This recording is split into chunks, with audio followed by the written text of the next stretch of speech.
Assalamualaikum warahmatullahi wabarakatuh. Anak-anakku yang dirahmati Allah Subhanahu wa taala.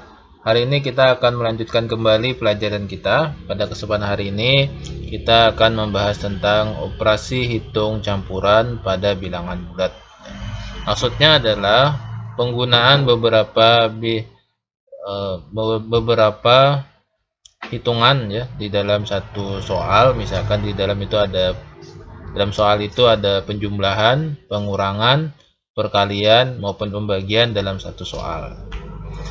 Di sini akan Bapak berikan beberapa contoh. Contoh yang pertama, misalkan adalah tentukan hasil dari 10 dibagi 2 ditambah 2 dikali negatif 5 dikurang 2. Maka yang pertama yang harus kita ingat adalah jika ada tanda kurung, maka itu didahulukan. Seperti yang sebelum mengerjakan contoh soal di atas, ingat pastikan untuk mengerjakan yang ada di dalam kurung terlebih dahulu. Ini yang di dalam kurung terlebih dahulu. Jika ada tanda dalam kurung, maka kita jawab seperti yang disebutkan adalah di sini 10 bagi 2 karena dia di dalam kurung, maka dia didahulukan ya. 10 bagi 2 5, 2 kali negatif 5 adalah negatif 10, baru dikurang 2. Baru kita selesaikan. 5 dikurang 10 dikurang 2, jawabannya adalah negatif 7. Jadi hasilnya adalah negatif 7. Pertama yang harus diingat tadi adalah jika ada tanda kurung, maka tanda kurung yang didahulukan. Oke, contoh soal yang kedua. Misalkan hitunglah hasil operasi hitung bilangan dari 20 ditambah 56 dikali 48 dikurang 216 dibagi 6. Nah, kalau kita mengerjakan 20 ditambah 56 kemudian dikali 48, ini adalah sesuatu yang salah. Kenapa? Karena jika ada penjumlahan, perkalian, pengurangan, dan pembagian dalam satu soal, maka yang didahulukan adalah harus perkalian dan pembagian. Jadi harus diingat, pastikan yang mengerjakan perkalian dan pembagian terlebih dahulu. Karena perkalian dan pembagian itu lebih kuat dari penjumlahan dan pengurangan. Maka ya harus kita kerjakan dulu. Pertama adalah 56 dikali 48. Dan juga kita mengerjakan 216 dibagi 9. Hasilnya adalah 56 kali 48 adalah 2688. Sedangkan 216 dibagi 9 adalah 24. Berarti baru kita jumlahkan 20 tambah 2688, baru kita kurangkan 24. Maka jawabannya adalah 2684. Jadi yang kedua yang perlu kita ingat, selain dari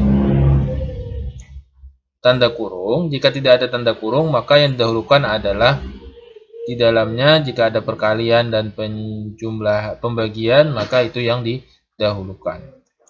Contoh yang ketiga.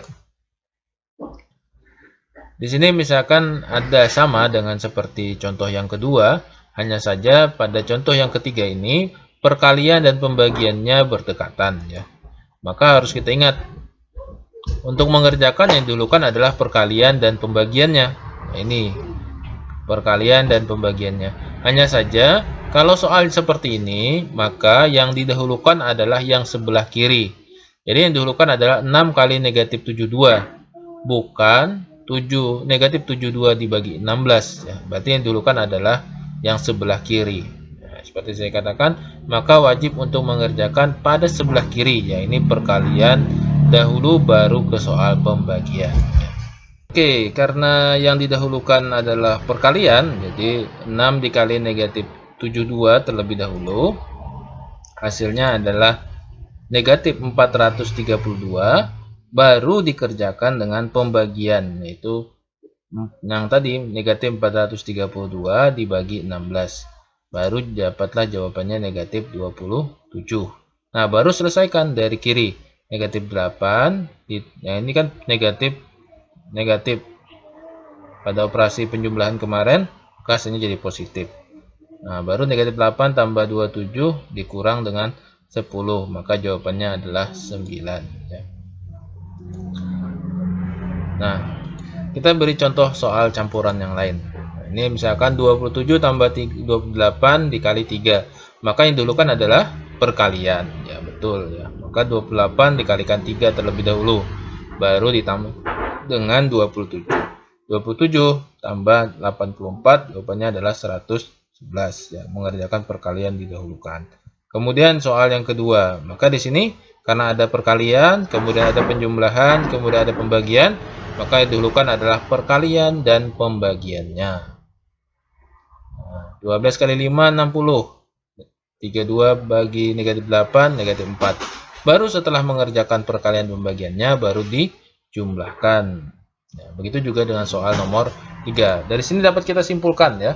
Ada dua kesimpulan yang bisa kita ambil. Yang pertama adalah yang bertanda kurung harus didahulukan. Ya, ini harus pertama diingat, yang tanda kurung harus didahulukan. Yang kedua, jika ada perkalian dan pembagian itu kan sama kuat, maka yang didahulukan adalah yang berada di sebelah kiri yang harus didahulukan. Nah, terakhir Bapak akan sampaikan contoh soal cerita ya. Sini ada suatu hari Ibu Nunung bisa membeli 25 kilo gula pasir. Setiap kilo harganya 6.000. Jadi uang Ibu Nunung tuh adalah 25 kali 6.000 tadi. Kemudian untuk menambah persediaan, Bu Nunung membeli lagi gula pedagang lain sebanyak 10 kilo dengan harga 5.400 per kilonya dan dibayar tunai. Jika kamu menjadi Ibu Nunung, berapa sisa uang hasil penjualan dan pembelian gula hari ini?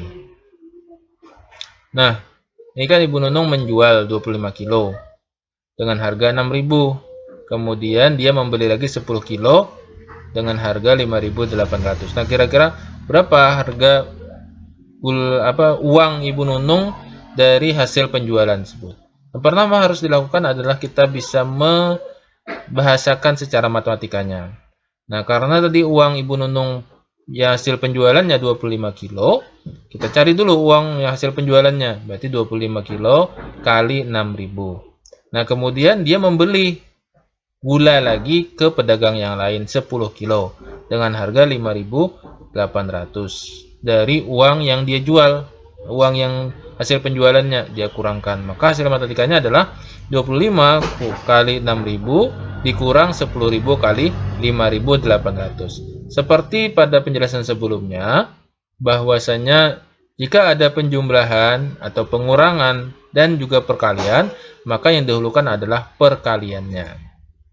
Ya, maka dahulukan dulu 25 kali 6.000 hasilnya 150.000, sedangkan 10 kali 5.800 hasilnya adalah 58.000. Maka jawabannya adalah 92.000 karena 150.000 dikurang 58.000 hasilnya adalah 92.000. Maka uang Ibu Nunung dari hasil penjualan yang tersisa adalah 92.000. Nah, demikian contoh pada soal cerita. Mudah-mudahan bisa dipahami. Silahkan.